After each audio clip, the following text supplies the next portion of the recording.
Greetings from the voice of Allan Kardec. And welcome from the Voice of the Spirits. We are here once again to take you on another small journey through the Spirits book by Allan Kardec. Today's segment comes from Part 3, Chapter 3, titled The Law of Labor, covering questions 674 to 685. Enjoy. Question 674. Is the necessity of labor a law of nature? Labor is a law of nature, and as such is a necessity per se, because civilization both increases people's need and their enjoyments. It obliges them to work more. Question 675. Should we understand labor to entail only material occupations? No, the spirit labors as much as the body. Every useful occupation is labor. Question 676. Why has labor been imposed on humankind? It is a consequence of their corporeal nature. It is a means of expiation and, at the same time, a means of perfecting their intelligence. Without labor, humans would remain in intellectual infancy. Thus, they must owe their food, safety, and well-being to their own labor and activity. God has granted more intelligence to certain persons in order to compensate for their physical weakness. But labor is involved nonetheless. Question 677. Why does nature itself provide for all the needs of the animals? Everything in nature labors. Animals labor as you do, but their work, like their intelligence, is limited to their self-preservation. That is why labor does not lead to progress among them. While among human beings, it has a double objective: the preservation of the body and the development of thought. The latter is also a necessity and raises them above themselves. When I say that the labor of animals is limited to self-preservation, I mean the objective towards which their labor is aimed. But, while devoted entirely to providing for their physical needs, they are also unknowingly agents collaborating in the designs of the Creator. Their labor plays no less a part in the final objective of nature, although you often do not see its immediate result. Question 678.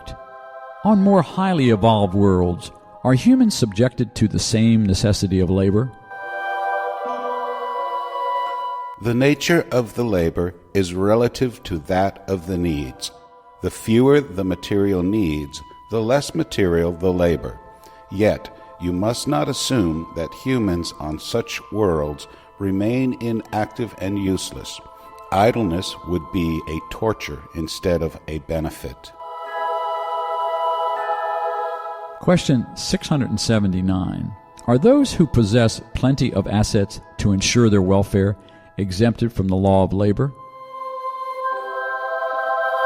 From physical labor, perhaps, but not from the obligation to render themselves useful according to their means and to perfect their own and others' intelligence. This, too, is labor. If those to whom God has granted enough assets to ensure their welfare are not obligated to eat their bread from the sweat of their brow, their obligation to be useful to their fellow creatures is all the greater. It is a portion they have received in advance, allowing them more free time to do good. Question 680. Aren't there those who are incapable of working at anything at all, and whose existence serves no purpose? God is just and only condemns those who intentionally live a life that serves no purpose, because they live by depending on other people's work. God desires for all to make themselves useful according to their own faculties. Refer to question number 643. Question 681. Does the law of nature impose upon children the obligation to work for their parents? Certainly, just as parents must work for their children. That is why God has made filial love and parental love natural sentiments, so that by such mutual love the members of the same family may be led to help each other. This is frequently not recognized in your present society. Refer to question number 205. Question number 682. Since rest is needed after labor, isn't rest therefore a law of nature? Absolutely. Rest serves to restore the strength of the body. It is also needed to give a little more freedom to the intelligence, which must raise itself above matter. Question 683. What is the limit of labor? The limit of one's strength. However, in this regard, God leaves people free to decide what their limit is. Question 684. What is to be thought of those who abuse their authority by imposing too much work on their subordinates? It is one of the worst things they could do. All who have the power of command are responsible for any excessive work they impose on their subordinates, since if they do so, they transgress the law of God. Refer to question number 273. Question 685. Do humans have the right to retire in old age? Yes, none are required to labor beyond their ability to do so. Sub-question 685. But what resources do aging people have available if they must earn a living but cannot? The strong should work for the weak. In the absence of a family, society should replace it. That is the law of charity.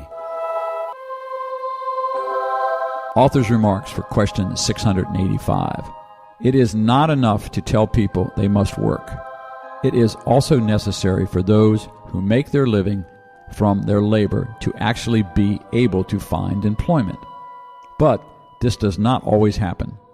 Whenever the lack of available work is widespread, it assumes the proportions of a calamity, much like a famine.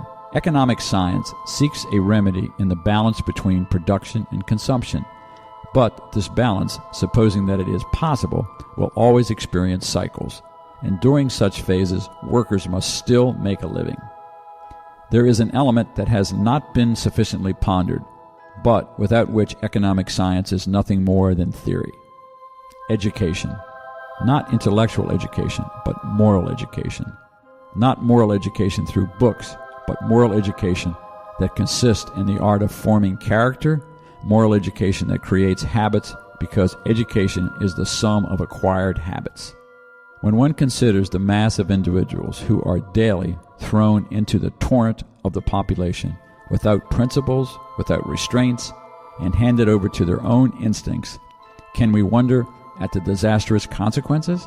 When the art of education is recognized, understood, and practiced, all individuals the world over will follow the habits of order and forethought for themselves and their dependents.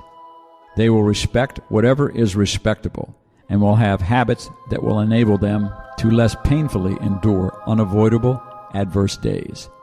Disorder and lack of forethought are two sores that only a sound education can heal.